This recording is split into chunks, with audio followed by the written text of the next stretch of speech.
எல்லோருக்கும் வணக்கம். இன்றைக்கு நான் பூந்திலட்டு தான் செய்ய போகிறேன். வாங்கோ எப்படி செய்கிறதுண்டு பார்ப்போம். அதுக்கு நான் 750 கிராம் கடலைமா எடுத்துருக்கிறேன். அதுக்கு கலர் போடுவோம். ஒரு பிஞ்சளவு கலர் போட்டுட்டு அதோட சேர்த்து 750 கிராம் கடலை மாவுக்கு நான் 900 ml தண்ணி எடுத்து வச்சுருக்கிறேன். இதை கொஞ்சம் கொஞ்சமாக விட்டு கிளப்பம். கொஞ்சம் கொஞ்சமாக விட்டு குழைக்க வேணும்.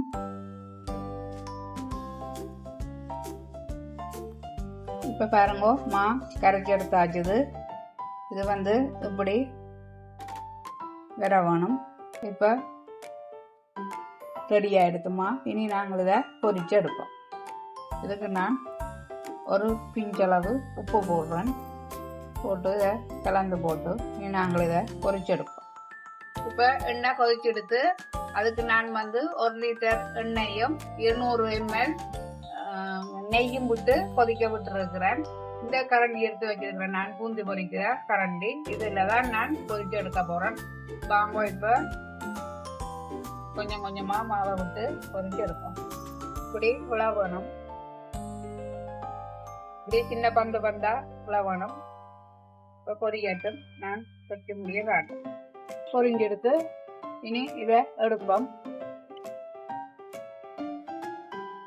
இதே மாதிரி நான் எல்லாத்தையும் பொரிச்சு போட்டு காட்டுறேன். 2 மேசக்கரண்டி நெய்யை விட்டு கழுவை பொரிச்செடுப்போம்.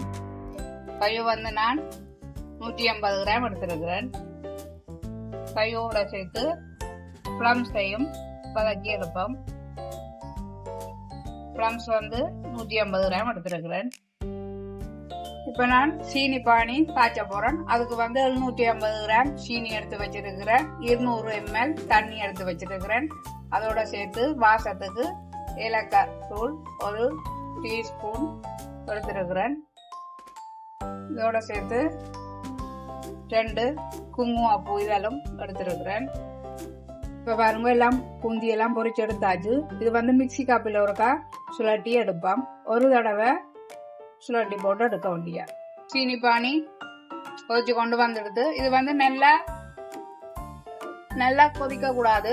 இப்படி அள்ளி ஊத்த இப்படி டொண்டு விழவணும். அதான் இதுன்ற பதம். இப்போ சீனி பானி ரெடி ஆயிடுது. இதுக்கு நான் பிளம்ஸ் காயும் பொரிச்சு வச்சதானே அதே இதுக்குள்ள கொட்டி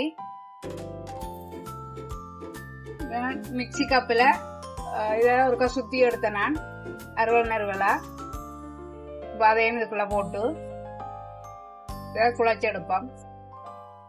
இப்போ இந்த சீனி பானிக்கு எல்லாத்தையும் போட்டுட்டு இதை எல்லாத்தையும் சேர்த்து போட்டு கொஞ்ச நேரம் இதை மூடி விடுவோம். ஏனென்றா அந்த சீனி நல்லா ஊறி வர வேணும். அப்போ இது கொஞ்சம் ஆனால் மெல்லிய சூட்டில் இதை உருண்டை பிடிக்க வேணும். ஆனால் இது இப்போ சரியா சுடுவுது. கொஞ்ச நேரம் ஒரு 10 நிமிஷம் அப்படியே இதை மூடி விடுவோம். கொஞ்ச நேரம் அது இறுகி வந்துடும். சீனியெல்லாம் நல்லா ஊறி கணக்காக வந்திருக்கும்.